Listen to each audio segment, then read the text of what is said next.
Howdy folks, this is Tom, your frugal prepper. This isn't really prepping related, this is going to be computer related, so, feel free to turn this off now, but I just want to document this and put this out there because I've seen several people with this same issue. This is a Samsung R480L, and one day it stops powering up, they smell something kind of burning, they might see a whiff of smoke. And there's this little IC right here, which is a little dual P channel Mofset, and that acts. They run that in the, I think, in the linear region to drive the two Mofsets by the CPU. Now this is usually the one that will burn up, and then when you replace it, you'll see that it starts burning again. But if you take like an IR thermometer or just feel around, you'll feel that one of these two Mofsets right here are burnt up. Now I will put the part numbers for these chips in the description on the video. This little chip here is easy enough to get to with a regular soldering iron. Get the a nice fine chisel tip. I'll put a link. You can buy these on eBay. You have to wait for them to come from China. So I just bought like 5 of them or something, have a few. And then this was the Mofset that was overheating here that was shorted out, but it could be either one of these in this gate that does. This chip actually has a solder pad that goes clear across the bottom, and then these 4 pins on this side are independent. Now to get this out of here, you're going to have to use preferably a hot air rework station.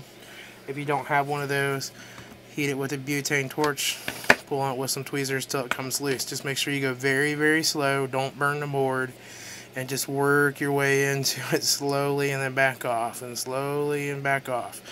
And once you see the solder start to change, pop it off there. Make sure you see all the solders kind of turn silver. You don't want to rip the pads off. Your second option on that would just be to get some side cuts and crush it and clean the old one out. That way, clean it off with some solder wick, and then you'll have to torch the new one on. Now when you're working with these kind of boards, one thing you're going to want to get is some of this. This is a silver bearing solder in a flux paste. This comes from China. This is BEST. It's the best brand from China. It works pretty good. But you'll take and brush a little bit of that on the pads, sit the new chip in place with some tweezers and a magnifying glass, and just heat it up with a torch till you see all the solder paste melt and that it sticks to the board. But I just got done putting that in there. Now this board is kind of an expensive one because this is a common failure on these folks. And so I just got this done, and you see immediately, oh, I got a power light. That's a good indication that something's working. I hit the power button, everything comes on down here. Voila, I got a screen, yay. We're good to go. So this is a way you can take what, and a lot of people will probably end up throwing these laptops away because the boards seem to be going for close to 150, 180 bucks because they're such a common failure. So this part here is $4, and this part right here, I got 10 of them for less than 12 bucks. That included the shipping from Mauser. This is an American part.